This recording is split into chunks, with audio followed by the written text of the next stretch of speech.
परिवरी बत्तीको बिहे के आँगनमा सबै सकेछन्। अनि म चाहिँ यसै गएछु भने जस्तो त्यहाँबाट त आमा खस्नु भएको रहेछ हजुर, यो माथा घुराउँदो रहेछ मान्छेको नि हजुर। अनि भातौरो जा भने गएँ, अनि कुखुराको मासु दिइहाल्यो। राम राम अनि रक्सी पनि दिइहाल्यो। आमा खसेका दिन रक्सी कुखुराको मासु खाएको हजुर। अनि त्यति बेला फङ्सन केही थिएन, अनि रातभरि कुकुरको बच्चो लडेर यत्तिकै लडे।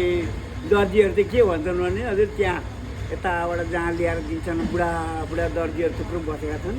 अनि म चाहिँ सुनि पनि रहन्छु, निदाउँछु पनि के आलस तालस। अनि सुत्नेको पाडी उठ्नेको पाडो भन्दै जान खान्छन् कि हजुर। अनि म चाहिँ खाऊ पाडै खाऊ भन्दै, अनि त्यसो गरेर रात पार भयो। अनि यता आमा खसिराख्नु खसेर भाइहरू बसी रुगिरहेको एउटा उहाँ नेपालमा तेर्तुममा छ, 6 भाइ यहाँ तेजपुरमा छन्, 5 भाइ। अनि म सदियामा भलो भएर गएको अब बाबुआमा त्यागेर। अनि पछि त बाबुआमाकै ध्यानै अस्ति असोजमा त आएर यहीँ नै 2जना भएर पिण्ड दियौँ। अनि त्यो चाहिँ आँसु खस्दै दिएँ, ठिकै छ भनेर। अनि त्यहाँबाट त्यो बिहेदेखि त हजुर मलाई मन बिग्रियो। अनि बाहुन केटा एकजना पठाउनु भयो बाबुले, जाऊ लिएर आऊ नानी भनेर अनि पठाएछन्। आए सदियामा आएँ। अनि कस्तो छ दाजु भने अब कीर्तन मास्टर चाहिँ हामीहरू चाहिँ अब यसो गर्ने। अनि राम्रै छ भाइ, उहाँ चाहिँ के होला भने अलिअलि सन्ध्या त पर नि र पनि राम्रै छ भाइ। केहरू खानुभयो दाजुहरूले खाजाहरू? खायो अरे लमतन किर्नु जस्तै भएर लडिरहेथ्यौँ। अनि खायौँ भाइ भने। अनि एकछिन लु बढियामा छैन दाजु। ला कुन दिन भाइ भन्दा त कुखुराको मासु खाएको दिन पर्यो। ए भगवान्, म साँच्चो के पापी छोरो भएछु। सबै 10जना केटाकेटीमा मै जेठो हेर्नु नि, मैले मासु खानु अरे। अनि म त खुवाएछ नि तपाईँलाई उपरवाले त्यो पितृले खुवायो नि अब। अनि त्यहाँबाट त अनि म त हजुर त्यो भाइलाई भेटेका दिनदेखि अनि मनमा आयो अबदेखि लाखेस अब वर्ष दिनसम्म त के छोड्नु नि हजुर। अनि वर्ष दिनको श्राद्धमा फेरि आएँ गौशालामा तेजपुरमा। अनि त्यो वर्ष दिने सकेर व्रतहरू लगाएर अनि उहाँ गएपछि अनि परशुराम गएँ। परशुराममा धारामा थापेर नि हजुर दर्जिनी पनि अब मेरो जान पनि सँगै, तिमीले एउटा कुखुरो नभए माछा नभए खसी त्यो त सबैले खाएकै हो, खानुपर्छ।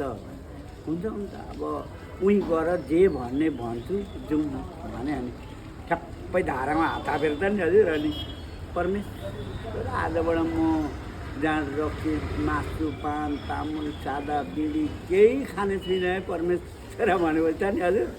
मेरो आइबे त यसो गरेर उता फर्केको मतिर हेरिनँ पनि। अनि कति आएन हजुर, यो अहिले नकाम गर अब खान पाइँदैन भन्दै, तर बोकी ल्याइदिएँ ठ्याप ल्याइदिएँ।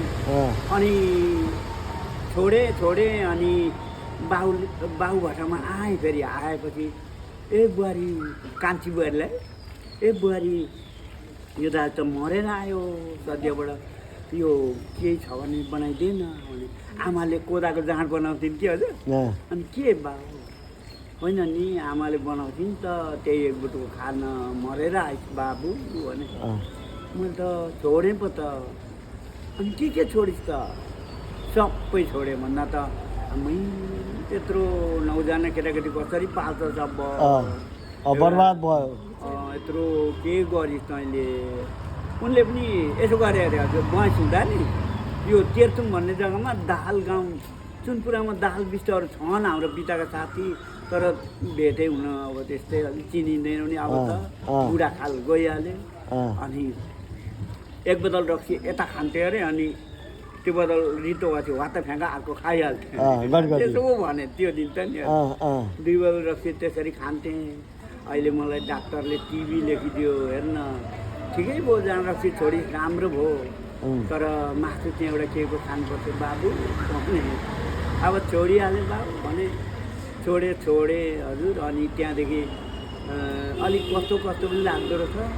अहिले 4 साल अगाडि चाहिँ आइमेला पनि यो हुन त विष्टहरूसँग एकदम गफ गरे जस्तै भयो।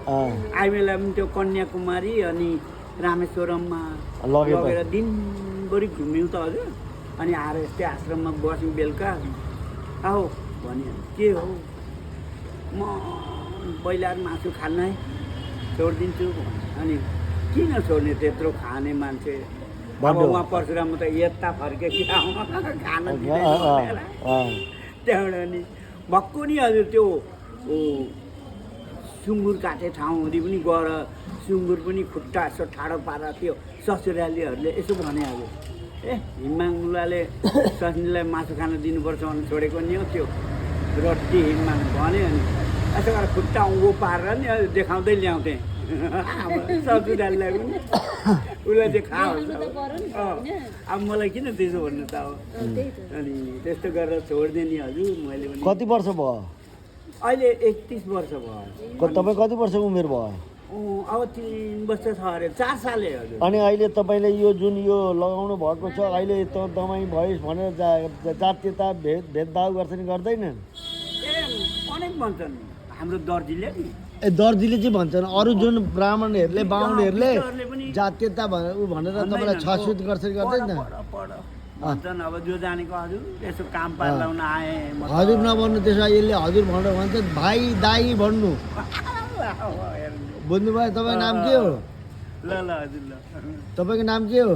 हेमबहादुर हजुर। हेमबहादुर के? दर्जी हो दर्जी भन्नु न त्यो दर्जी हेमबहादुर। तर म ब्राह्मणको जात लिएको छु भन्नु। ल हजुर। मैले तपाईँको यो भिडियो खिचिरहेको छु। अब तपाईँको यो युट्युबमा हालेर म तपाईँको भाइरल बनाउँछु। के अरे जातीयताको नाममा उग्रता मचाएका छन् नि। आखिर दर्जी भएर पनि अहिले तपाईँले ब्राह्मणको सोच विचार गर्नुभयो आत्मा हो कि होइन भन्नु त। शरीर मात्रै दर्जीको भयो तर तपाईँले त्यो शुद्ध व्यापार गरेपछि त सबै ब्राह्मण हुँदो रहेछ नि त। अहिले जस्तो नेपालमा तपाईँ तब आसाम बस्छ नेपालमा त तपाईँ जातीयता भनेर दङ्गा गर्ने जातीयतालाई हेपे भन्छन् नि। त्यसले गर्दा तपाईँले पनि एउटा के सुधार्नु पर्यो भने जुन तपाईँ भन्दा कति साले तपाईँ? 4 साल। कति वर्ष हुनुभयो? 76 वर्ष हुनुभयो। अब तपाईँले हजुर भन्नु हुँदैन भाइ भतिज भन्नु पर्यो नानी बाबु भन्ने। त्यसरी तपाईँहरूले पनि बोलीलाई चाहिँ सुधार्ने क्या हो कि होइन भन्नु कि होइन? यो नजानेको त के अरे सिक्नुपर्छ। लु शुद्ध विचार गर्नुभएछ। अब हजुरको पनि त्यस्तै भयो मेरो पनि त्यस्तै भयो। उहाँ तपाईँले बाँच्यो हामी तीर्थ आयौँ। मेरा ससुरा खस्नु भयो आज राति। अनि यहाँ अहिले श्राद्ध नगरी हामी बसेर अब रिटर्न जान लागेको। हाम्रो 12 दिनको टुर थियो त्यसलाई हामीले क्यान्सल गरेर अब हिजो श्राद्ध गरिसक्यौँ। आज पितृ श्राद्ध गऱ्यौँ। अब एउटा बाँकी पूर्णाको गऱ्यौँ। अब यहाँ सकेर आज गरौँ भनेर थियो। अब अहिले साथीहरू गर्दैन पर्खेका। अब हामी फर्किने नेपाल। हामी चाहिँ बस्ने काठमाडौँ तर यता ससुराली चाहिँ यता मोरङ विराटनगर। ल अब यहाँबाट अब हामी जाने। ल अब अहिले कि गाडी छ हाम्रो। उनीहरू आएपछि जाने रेडी भएर बसेका छौँ। अब तपाईँसँगको भला कुसारी गयो जे होस् जनजातिको छोरो भएर दलितको छोरो भएर पनि तपाईँले पवित्र भएछ हुँदो रहेछ। त्यही भएर तपाईँसँग मेरो भला कुसारी भयो। ल यसो होस् राम्रो होस्। सबैजना जनजातिहरूलाई भन्नु शुद्ध रहनु। शुद्ध आफू आचरणमा हिँडेपछि मन शुद्ध भएपछि सबै आचरण सबै शुद्ध हुन्छ।